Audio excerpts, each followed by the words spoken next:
Hello, everyone. Good afternoon, ladies and gentlemen. So, thank you for coming to Internet Society Hong Kong events. This is our first time to do a very big global inter-community events. So I will let Edmund and Naveed talk more later. So welcome to all.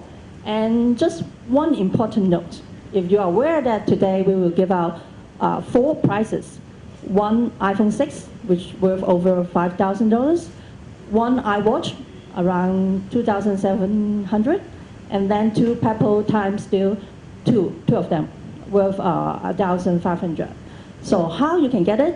Basically, it's based on active participation. So over the whole events, the first part is the local panel discussion. So we invite all of you to participate. And then later on, we have a global conference, so you can participate by here, mark this down. You can have hashtag, and also you can raise a question remotely. So based on that, we will give out 4 prizes at the end of the event. So, okay, so next, maybe let me introduce Edmund Chung, Director, International Liaison of Internet Society Hong Kong, to welcome you all. Edmund, please. Thank you, Ping.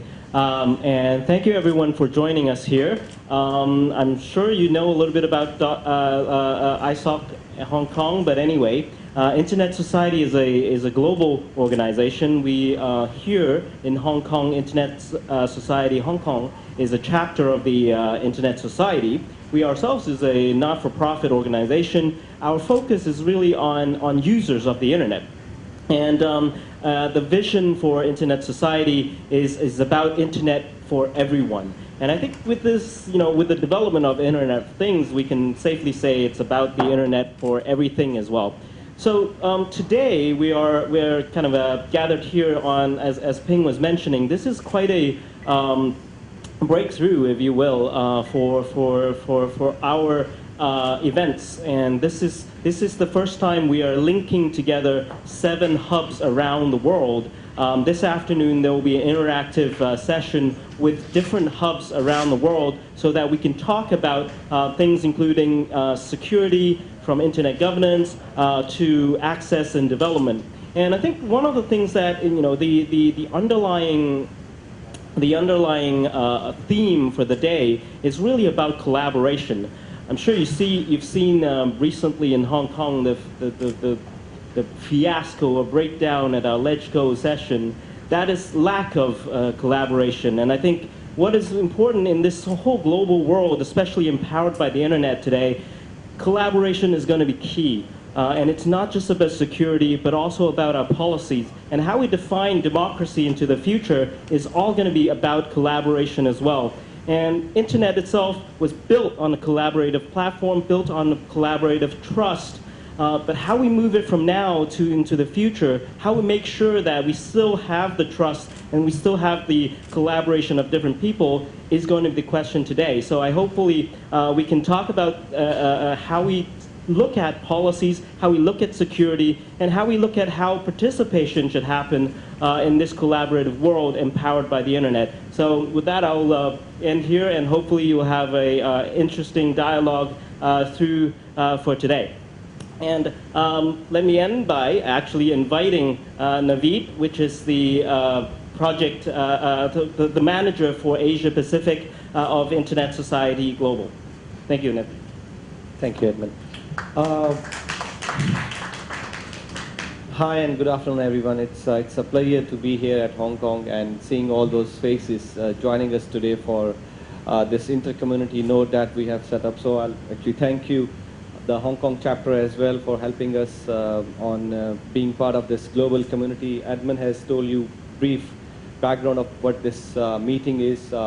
We have around 2,500 individuals joining us for this global inter-community, where we are going to discuss on internet access, development, global collaboration on the security, and also on the collaborative governance of the internet. So I actually would encourage all of you to sit back, relax, fasten your seat belts, have lunch, and at 2 o'clock, once we start the global InterCommunity. Feel free to participate as much as you can. Ping has told you about all those different channels that we have. And then you will win some prizes as well at the end of InterCommunity. So thank you very much once again being part of this node. And I wish you a very good afternoon and the sessions and discussions. So from this, I'll pass it back to Edmund to start the panel discussion on collaborative security. Thank you very much. Thank you, and I guess we'll just jump right into the panel discussion. And please, my panelists, please join me, KP, Claudius, and Eric. So I guess without further ado, we'll get started. So the topic of the day, or at least for this node, is about collaborative security. So what does that really mean? It really is I think a new framework or a new concept from internet society, and it's about, you know, we highlighted 5 areas really. One is preserving opportunities and building confidence, collective responsibility. The third one is security solutions that are fully integrated with rights. We're talking about human rights and other rights of the users from the open internet. And then number 4 is about security solutions that need to be grounded in experience and developed by consensus around the world. And number 5 is very important also to think about it as a point of maximum impact and in thinking globally and acting locally. They're all pretty grandiose kind of concepts, but I think, you know, through the panel discussion, what we're hoping to get at, and hopefully to get some interactions from you, is how do we put this into action, and what do we really, you know, how would Hong Kong define what collaborative security really means? I guess I'll start by just going around the table for a bit of introduction. I'll start myself and then go to KP and then along the table. First, I'm Edmund Chung. I think Ping mentioned. I actually work for .Asia. .Asia organization is ourselves a not-for-profit as well, and we run the .Asia top-level domain.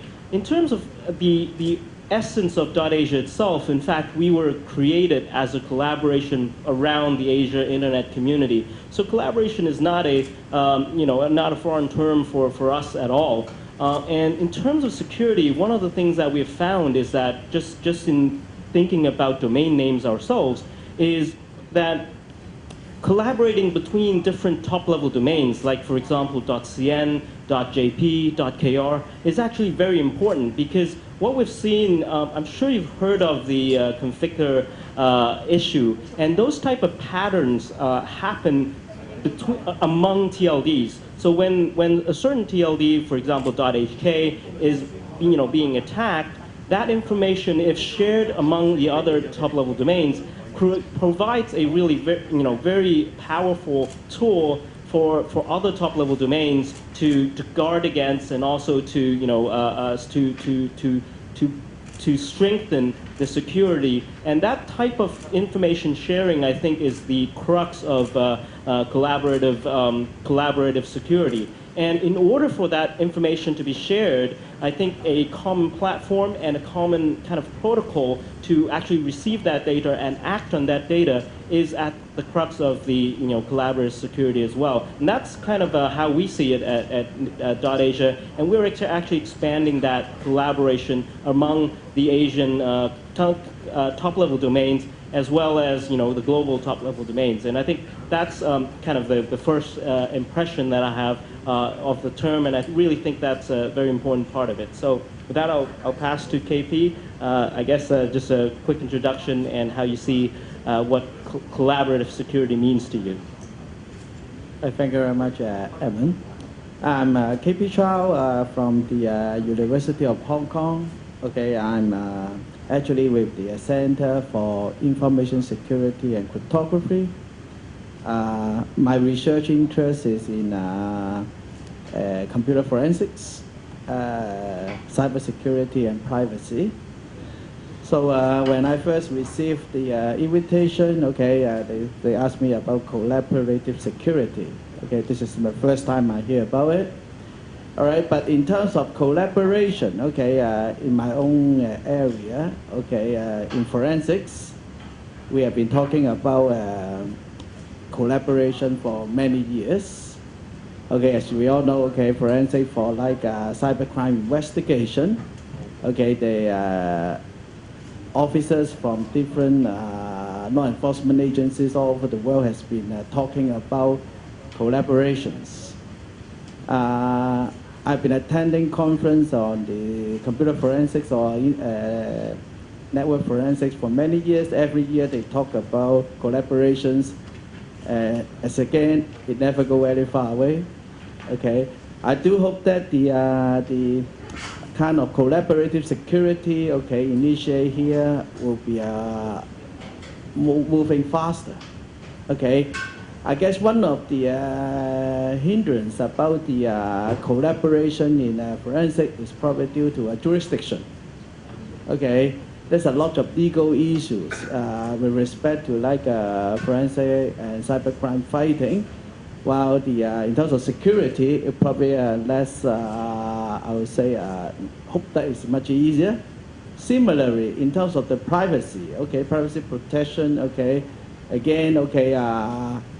Different jurisdictions probably have different types of privacy requirement, okay, and then the in terms of privacy protection, okay, ordinance and so on, okay, they are kind of quite different, okay.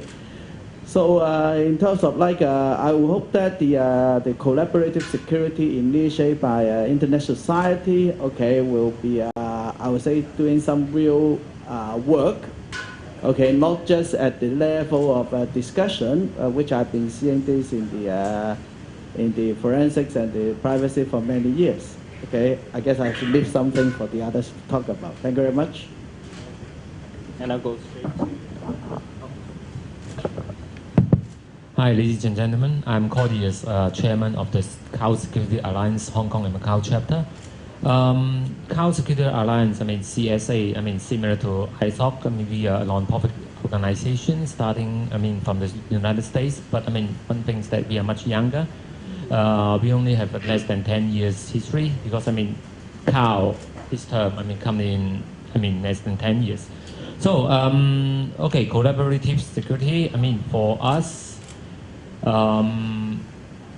okay, now is a world of internet. Whenever you go to the internet, you are part of it. I mean, remember the term called netizen? I mean, we are all netizen. So, security become the responsibility for anyone who go onto the net. So that's kind of a shared responsibility for us. I mean, in the whole, what we call security cycle, I mean, we are talking about prevent, detect, analysis, and response. Each area, I mean, will be contributed by, I mean, different kind of participants. I mean, it's not just the end users, but also vendors, service providers, everyone. So, I mean, the whole team need to work together to ensure there's a secured workplace, I mean, onto the internet.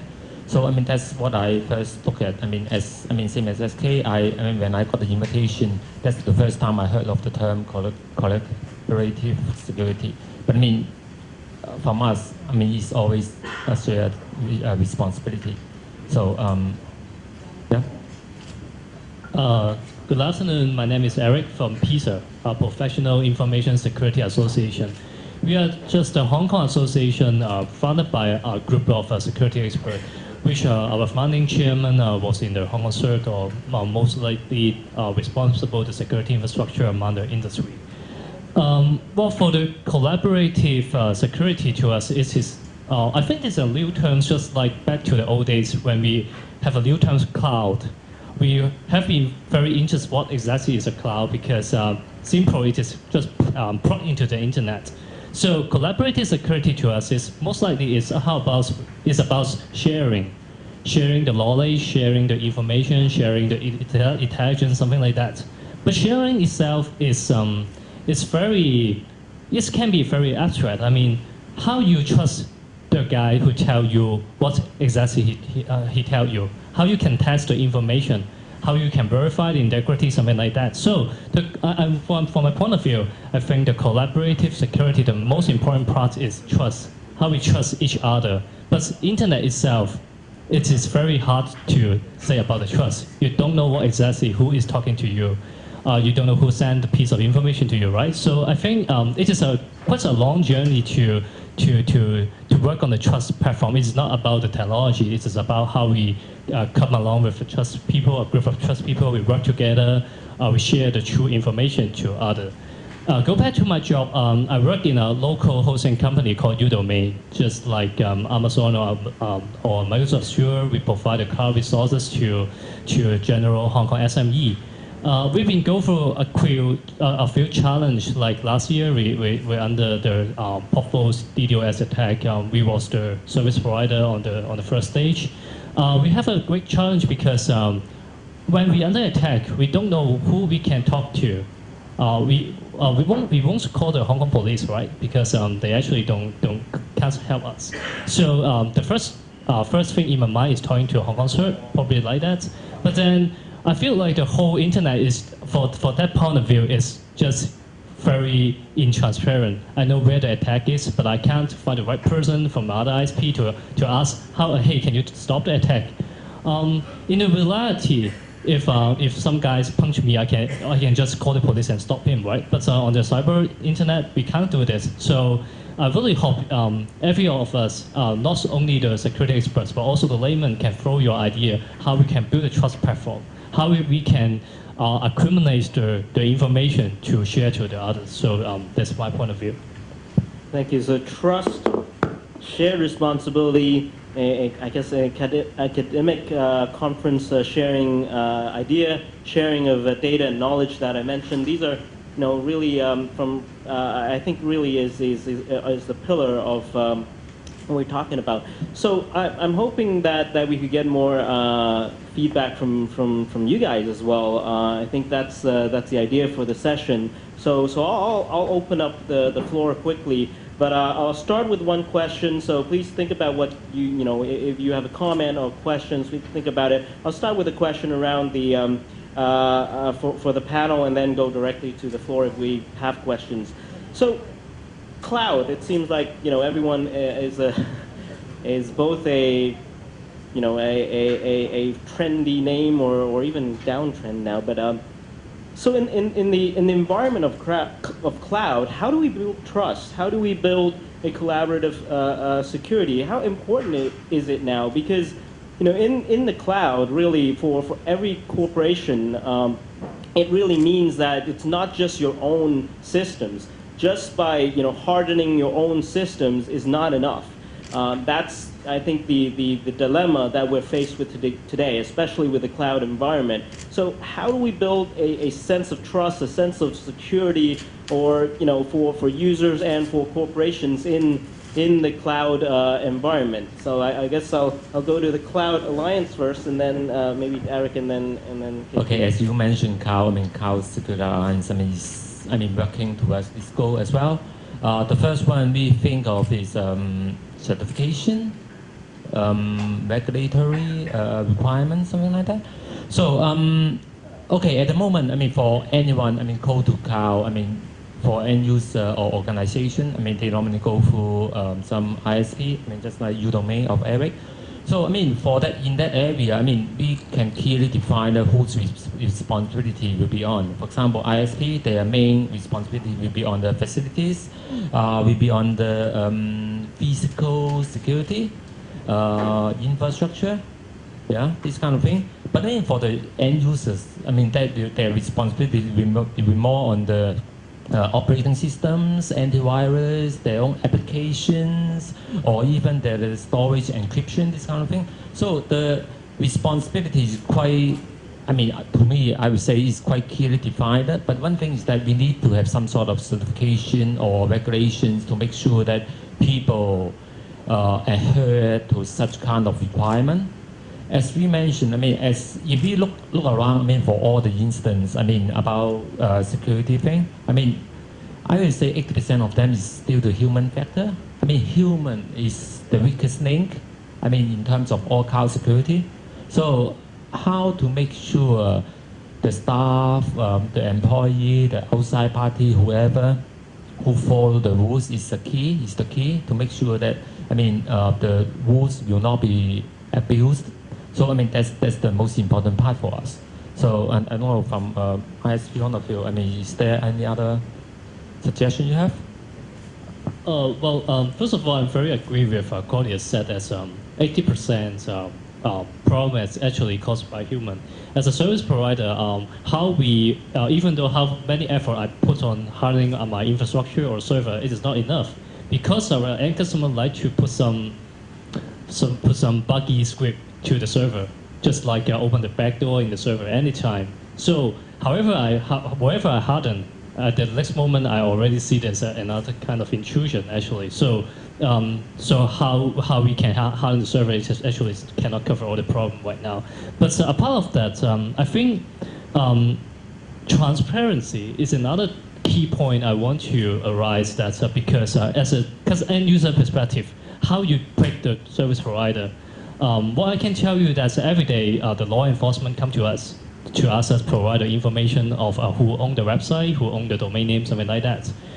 We try to release the transparency reports back to the last year to tell you about how many cases referred by the police or even though the SFC, they also come to us to ask for the email content. So the internet actually, if you ask me how we can build up the trust, as first is how transparent I can tell you. For the local ISP like us, we strongly build on the open source. Why? Because, I am not so fans of Microsoft, but I'm pretty much like to know what exactly I'm using. I use Apache, I use Nginx, those open source applications because I can go through the source code. But I'm not feeling very secure to use the black box appliance or software. So because I can't guarantee the information for my customer as well. So I would put the equal side is trust equal to transparency to me or to my company. I'm not sure how Edmund react on this. No, I certainly believe that. It's always an interesting balance. We often talk about security, by obscurity versus security by transparency. That's a very different concept itself. But I think the one thing you both mentioned is interesting as users. Aren't they the problem? But I think it's important that we think about. We used to talk about media literacy, but I think in the future we need to talk about security literacy of users as well. And this should be built into our education system. So that users may be a problem, but I think without users we're what are we doing here anyway? But so I guess pass into KP and your thoughts on cloud or users. Okay. Okay. Since we have the panel member here, we're from the professional body in cloud and then the cloud provider. Okay, I'm probably not in a very good position to talk about any sort of related to the infrastructure. But our research center did penetration test. Okay, in the past few years, okay, we got invited to do some kind of penetration analysis for some, I would say, users. Just like to share with you, right? In the old days when we were doing penetration analysis on the computer, okay, when the user say, okay, you can start doing it now, okay, we can do it tomorrow, and then we finish the test the day after tomorrow. Very simple. If you do it on a cloud, recently we did a penetration analysis on cloud platform. Okay, the user say, good, okay, please start it tomorrow. Okay, say, okay, good. They say, wait, we have this requirement from the cloud provider. And then they send us a 10 pages contract from the cloud provider and telling us, you should not do this, you should not do this, you should not do this, because this may affect the other users of the in the cloud. So we read it again, it took us another 2 days to read it, and then we decided we can't do it, right? Because there were so many things there. And almost saying that if we do any sort of work like that, we may commit the Crime Ordinance 161, access to computer with criminal or dishonest intent. so we don't do it, right? So we go back and tell our user that, oh, we have problem with the contract. Okay, they say, oh, what's the problem? We highlight a little bit, say, okay, wait another 2 weeks, and they come back, oh, this is that they relax this a little bit. For example, they say, oh, you can't do flooding. They say, oh, we have to do some flooding. So, and then we have to ask them, what do you want, right? Your cloud provider said you can't do flooding, but you want to have flooding, right? So at the end, okay, in fact, the contract negotiation takes much longer time. And in terms of back to this so-called collaborative security, in terms of cloud, it suddenly become not very collaborative, right? The provider and the user seems to be kind of try to relieve their responsibility to the other parties. So anyway, that's the reality that we were facing, and just share with you. Okay, maybe the supplier may have more information. I think that's a very good point, and it touches on the topic about policies and how we can build a collaborative environment through policies and through in some ways you mentioned the legal framework and of course regulation as well. So I guess with that I'd like to hear from you guys. Any show of hands of any questions? Remember, there are lots of prizes for the for the top 4 participants. I don't see hands. Well, so 4 of us is probably going to get the prize, right, by the end. Okay, we do have a question. I have one question. When you find somebody log in your car account, what can you do? When somebody logs into your cloud account, what are you going to do? So what's the ICE going to do? Well, responsibility, share responsibility doesn't mean doing the one thing or shifting. I am doing that. Okay.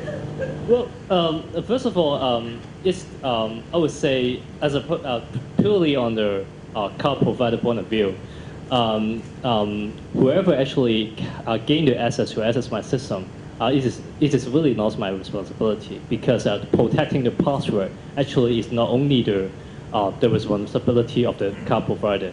So what the question is, how you secure your password. We see that all service providers right now are providing many authentication mechanism, like the e-banking. We have two-factor authentication. We have the SMS authentication. So the first question is, rather you using a strong password and enable all the two-factor authentication. If go back to the PISA point of view, if you find that your accounts accessed by anonymous user or by intrusion, first of all, I would say that it depends on what account is. Back to half or 1 year ago about the iCloud leak out, I've been talked to many public that what you put on the internet, it is not about the provider. The provider won't ask you to upload the photo or the music. The responsibility is on yourself. So while you upload the photo, is it worth to sharing with each other? If you put the resources on the internet, so then the responsibility is how you can secure the data yourself, right? Just like you put your money into the bank do the physical security, but how you keep your ATM card safe, that is your responsibility. It is not, you can't just put the arrow to the service provider all the time. Yeah, this is my answer of that. Yeah, in addition to, maybe a little bit of clarification on that human factor thing, because it's just not the user who has the responsibility. Because if you stick your password on your monitor, that's obviously the user's problem, right? But it also involves the policy setting or the account management within an organization. So we are talking about commercial now. Their policy or their management method will really affect on the security level of those whatever password or the system security kind of thing. So it's not just one person. It may be the whole company's policy or the practice of that industry, this kind of thing. So it's not one person when we talk about human errors. Okay. Actually, I think that's a very good question quickly talk on that, and then I'll go to you. From the domain name side, actually, we are grappling with that particular issue right now as an industry, because there are some high-profile domain hijacking cases. You know, people logged into and switched the domain name to some other name servers, and basically taking over certain domain names. And so besides what the user or the registrant should do, I think the providers needs to think about how to work out policies and processes to do that as well, because for the provider, sometimes it's hard to detect whether it was a intrusion, or whether you actually made some changes, or you sold the domain, or there was actually changes. But in that, actually, from the domain industry, we are working on more and more collaborative way, which is to not only share information within our own between registries and registrars, but we're also looking at other industries. I think Eric mentioned banking industry. They've had a long history of how to deal with credit card issues. So one of the things that we are learning is to look at activities. If you usually, for the last 3 years, you're using your credit card a certain way, suddenly there are certain transactions that are out of the ordinary, that should be alerted. Then the provider should be alerted. Then that may indicate certain issues. But interestingly enough, once we go down that path, and it seems like it's a very fruitful path.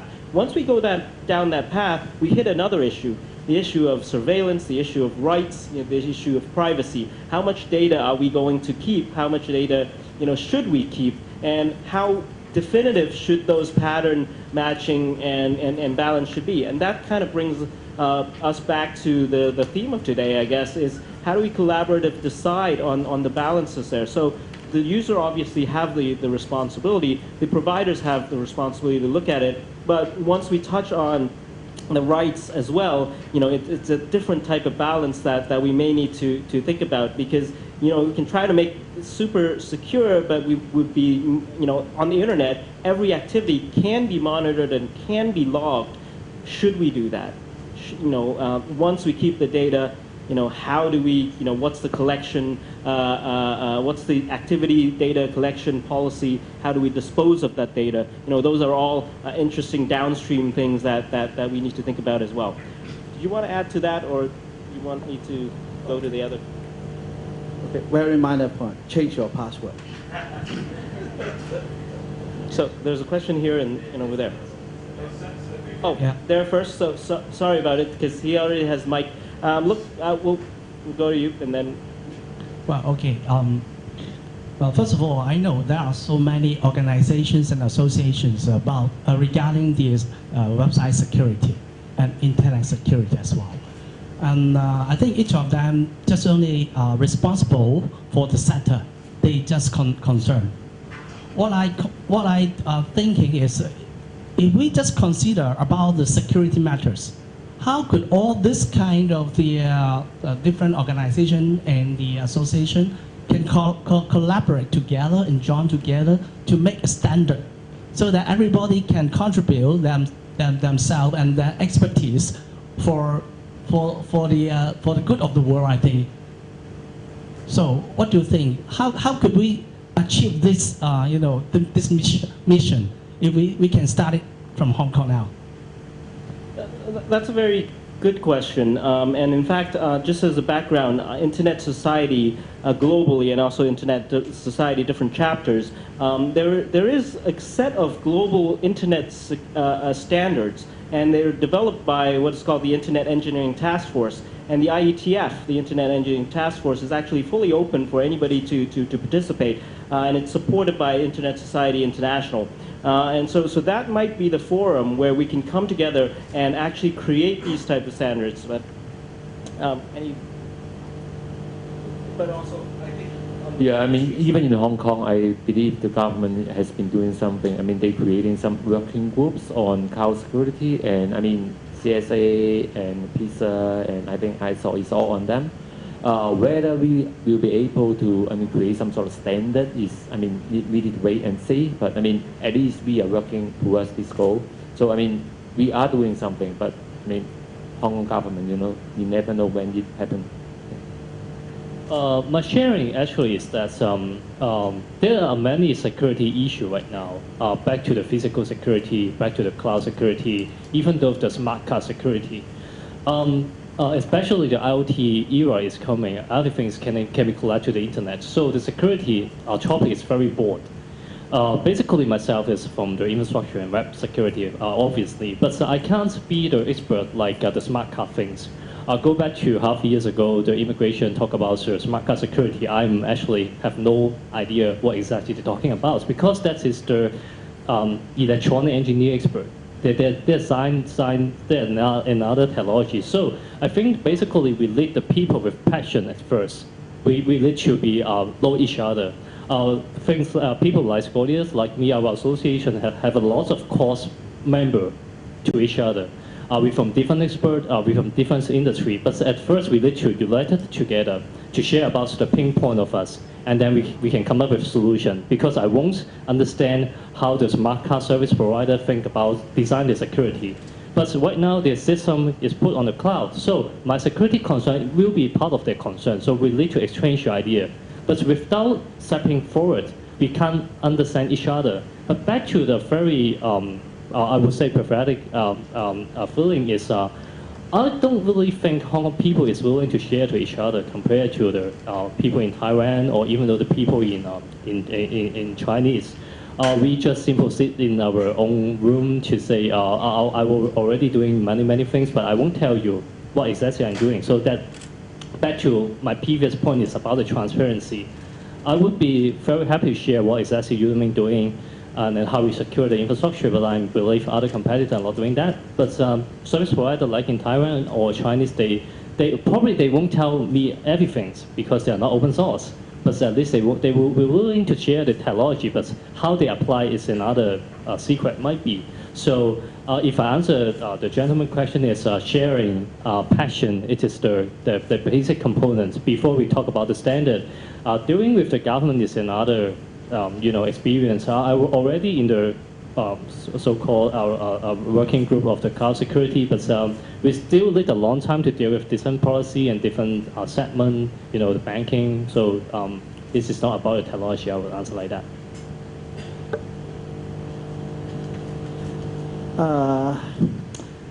Well, I do have a different viewpoint about the participation of the government. Okay, I think it got to be industry-driven and professional-driven. Okay, I think the government's role should be more like a coordination. Okay, rather than taking a kind of leading role. Well, I'll say just coordinating the efforts. Okay, I guess the industry and the professional probably know more. Okay, in fact, if you look at like the IETF or whatever, it's actually starting from the practitioners. Okay, instead of from any particular governments. Okay, as you all know, okay, many of the if it's setting up as a policy from the government, okay, in Hong Kong government, you know how it works, right? Is taking forever, but more than that is they probably more from a government perspective, it's probably more from how to manage and administer. But I think from a professional or industry practice, the professional will be give more professional advice.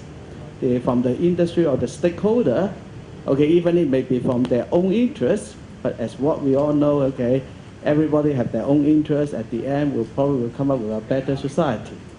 I think that's a very good point. And in the whole internet governance discussion, we emphasize what is called multi-stakeholder approach, and it's also the industry, but also users, because users' rights and views are also important. The experience from industry is important. The regulatory oversight from governments are important, but also users and their rights and preferences. So, gentlemen. I track a lot of what governments do online to different groups I'm a member of. And I was informed last night about 13 different guys that came up with new encryption technology that is so good that today in front of Congress in the U.S., the CIA and the NSA is going to complain that it's too good. They want a backdoor into the system. What do you guys think of that?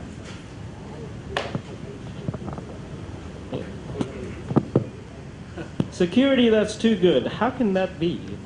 We want it, especially when the CIA and NSA doesn't like it. I think I like it. But Yeah, I think, I mean, this is from, I mean, different angles looking from, right? If CIA complain about that because they cannot decrypt it, probably that's the problem, I mean, they facing. I mean, they want to decrypt everything. I mean, we all know that after 9/11, the U.S. government want to know everything, and actually they are getting most of the stuff. I mean, from some of the security vendors, I mean, their log was transferred back to the, I mean, to NSA. So I think, I mean, from a user's point of view, I don't see there's any major problem. But maybe from the authority point of view, is different. I mean, for your information, the former CTO of CIA will be coming to Hong Kong next month. So maybe you can have a chance to ask him directly about this question. Yeah. I would say that it's, please don't mention about the cryptography or the encryption itself first. Back to our daily life right now. Who isn't using the smartphone in this room? Who is still using the antique Nokia mobile? Oh, okay. Well, actually, I still got one in my pocket. So my question is, how you trust the application installed in your mobile? How you verify that? So long before you talk about the encryption data between your mobile to the mobile operator, how you trust your mobile application right now? I bet the answer is you can't. Would anyone in this room go through the comments before you install the application? I guess no. Would anyone try to reverse the application before you install it? No. So that's that's why I mentioned the trust.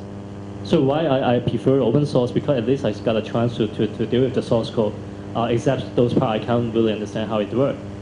Then go back to the cryptography, how the internet infrastructure, how the submarine cable system working right now. I think is at first we need to understand more how the internet works before Edward Snowden told us the data security, the data privacy is so fragile, or our information didn't protect by any law enforcement.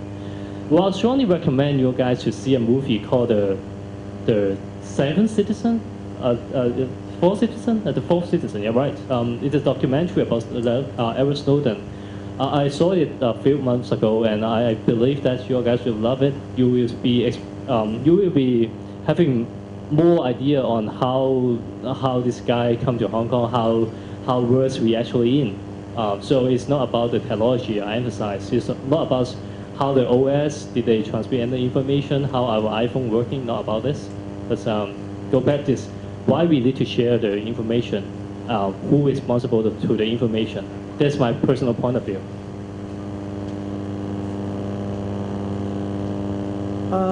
Okay, my center is Center for Information Security and Cryptography. So we believe it's cryptography, okay? And I think strong cryptography is very important, okay? But on the other hand, okay, we do find that a lot of problem with the security related to implementation.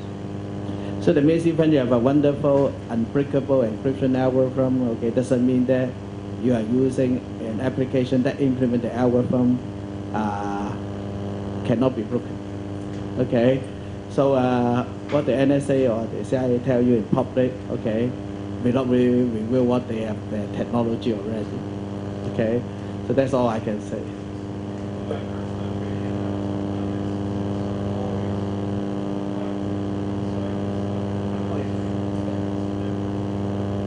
Right, so I guess my view, I think that's a very good question, and my view is going back to my answer just now, is that is why we need a multi-stakeholder approach when we talk about these policies, because, you know, including in Hong Kong and everywhere around the world, we need to balance between what we call national security or, you know, physical security, as well as our, you know, our trust to the whole system.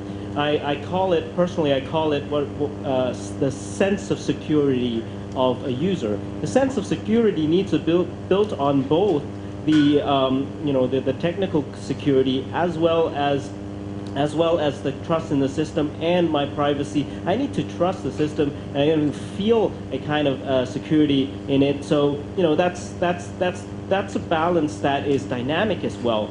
I think mentioned about after 9/11, the dynamic is a little bit different than right now in the States. And for Hong Kong, with the ever imminent meddling from mainland China, we have a different view of what kind of security we want. So I think it's very important that at every point in time when we develop these policies, we have a multi-stakeholder approach. We have the users participate, we have the industry to participate, we have the government to participate, and that's the only way we can drive at a dynamic balance over time. And I think that's at least that's my view. I have two questions over there. So why don't I get both of them and then I come back to looking at the time. I'll take both of the questions and then come back to the panel. Any more questions? Oh, we have tons. So we have 1, 2, 3, 4, 5. Okay. So if you look at the last 24 months or even 3 years, you'll see there'll be so many companies who continuously report that their system's been breached. Their website's been breached, data's been breached, people's PI, private information is being up online and whatnot. For me, collaborative security is basically a vision where I can tell my provider that, hey, if something like this happens, that means my system's breached, so stop access to everything. But I've never ever seen any standard or or concept like that where I can tell my provider that under these sort of situations, it's not me who's accessing it, it's someone who does not belong to my organization or something like that.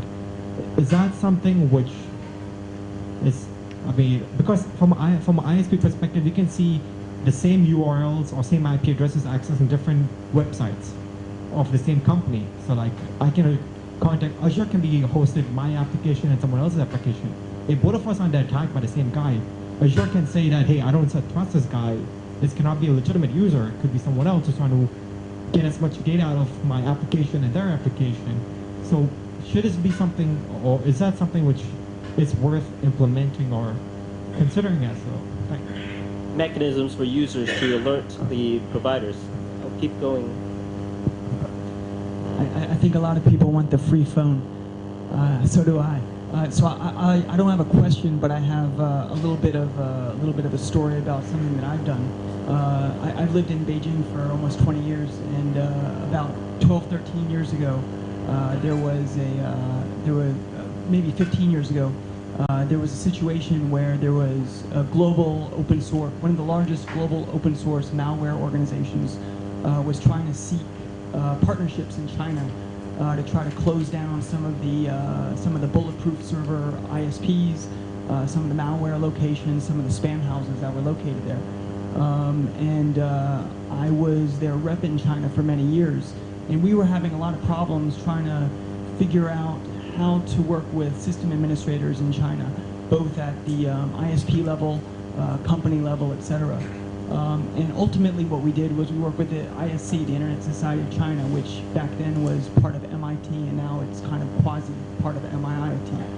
And but it took a long time, and it was only because they became a champion that an outside organization, an outside open source group, which was committed to tracking down spammers and hackers, was able to come into China.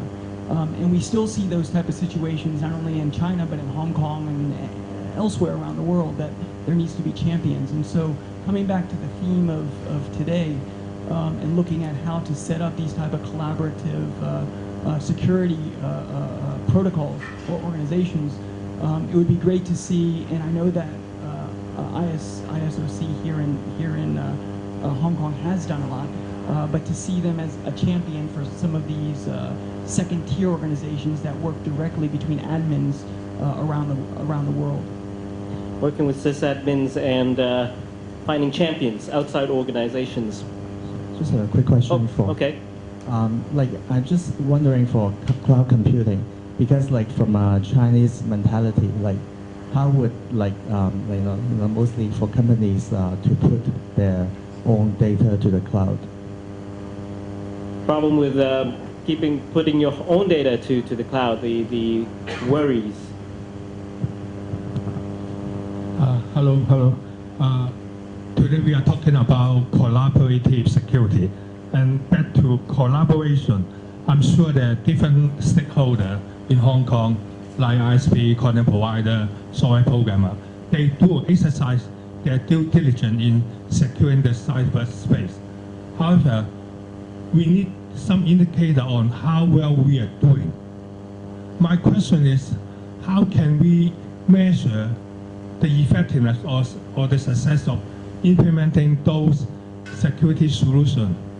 And can it be in terms of the number of security incidents, the magnitude of attack traffic, or the number of infected zombie hosts?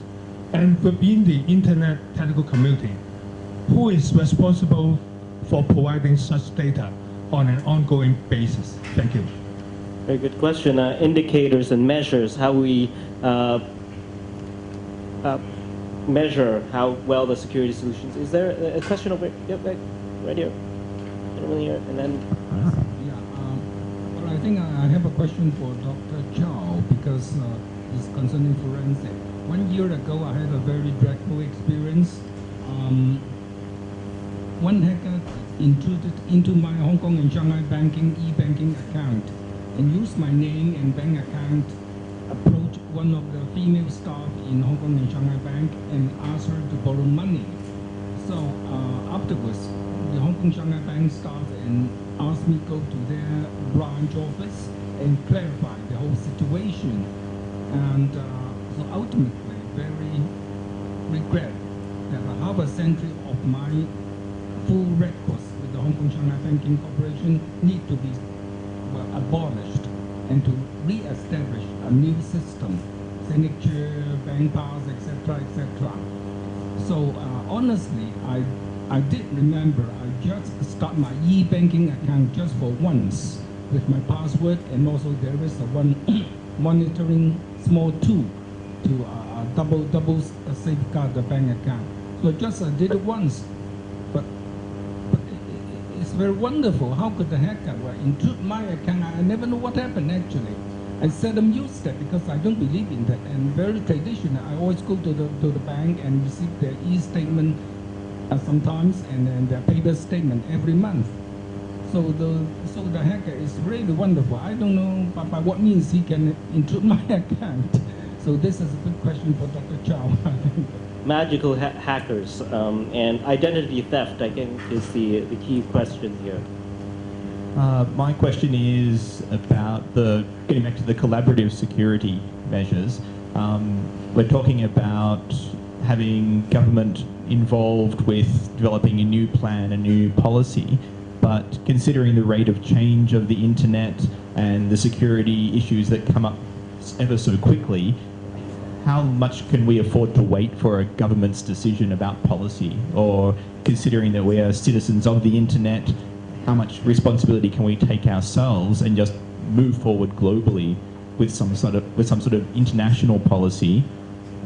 But then compared to how important is it for us to wait for local government policy? Like which one is most important? Should never wait for the government. So we're really running out of time. So I was going to wrap it up, but you have one more question. So keep it short. Keep it short. Yeah, just putting the collaboration because I think people share the idea, but I think ultimately we need everyone to contribute to themselves, like they have increase their own security awareness, and then they try. We need some other government or we need some organization, professionals, to more educate the general public and the enterprise and the company that to increase the security measure. I think because ultimately security is more like a mindset. I think, in my point of view. So everyone have that in mind, and you have know how to safeguard your password. How do you protect your enterprise security? Then I think the chance to get compromised is less, and I think the education and the awareness need to be increased. Thank you. I'll cut off the queue here. So we have 7 questions, and I'll go to KP and then go across and for your please include your final remarks as well. So, mechanism for users to alert providers and for providers to anticipate issues. Work with system admins and find outside organization champions. Is that how do we do that? The public cloud. How could we trust the public cloud? What should corporate, what the mindset, I guess, should the corporate be in terms of putting the data into the public cloud? Indicators and measures of security, how successful security solutions are. Identity theft, how do we deal with it in a forensic situation as well? Collaboration and how long can we wait? Do we wait or do we, kickstart it from a user, from the industry side and urge the government to move? Shared responsibility, finally, and education, that importance. So, what should I do? Okay, for your specific question, okay, I would say the attack, okay, on the internet, okay, in particular, involving finance, okay, banking or financial transaction.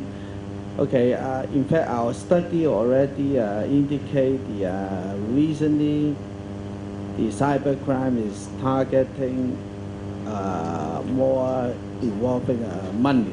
Okay, I would say in the old days, okay, the cybercrime are kind of attacked by the kids or it's kind of like just some kind of self-satisfaction. But today, okay, we find that it's involving a lot of organized crime. So we're talking about collaborative security today. In fact, they were talking about collaborative cybercrime already 5 years ago. Okay, the cybercrime actually, cyber criminals actually work collaboratively to do something, like sharing of copyright material. If you heard about the top side story, okay, it's involving lots of people. Okay, starting from a movie, okay, stealing movie from the film producer until it massively distribute on the internet. It involves lots of people, a lot of different level of professional involved. Okay, like attacking the internet banking, involving the hackers, involving like people trying to understand the operations, may involving monies, and at the end how the money was distributed. Okay, so at the moment, okay, if you're looking at the security, okay, the attacker already work collaboratively. Okay, so in my own view, okay, it's very good to hear that. Okay, at least on the security side, we have to be working more actively, working more closely in order to fight against the next generation cyber attacks. Yeah, I guess I mean take on the question about the corporate data on public cloud. Public cloud, private cloud, I mean, if you have the proper security measures, I mean, their safety level is pretty much the same. Of course, on public clouds, you got more access, I mean, from various parties outside of your organization. But I mean, the key is that you need to have a proper measures, I mean, to secure yourself. You need to have the correct mindset, I mean, to understand the risk you are facing. Yeah, so I mean that's what you need. I mean you need those things. I mean to make sure that you're always on a mindset that I mean you need to keep secure yourself. Yeah, and also I mean about the question about I mean how the hackers I mean get to your account. This kind of tools is available in the black market. I mean for $120. So I mean there's always ways for them to I mean get to your account. But I mean make sure you follow the security procedures. I mean, change your password and I mean, don't disclose anything and don't respond to those phishing email. Anyone send you an email, I mean, that you from someone who you don't know. I mean, don't open it or don't click on any link. This kind of basic and simple measures. But a lot of people still, I mean, doing the wrong thing. So I mean, just be careful and then I mean, be skilled.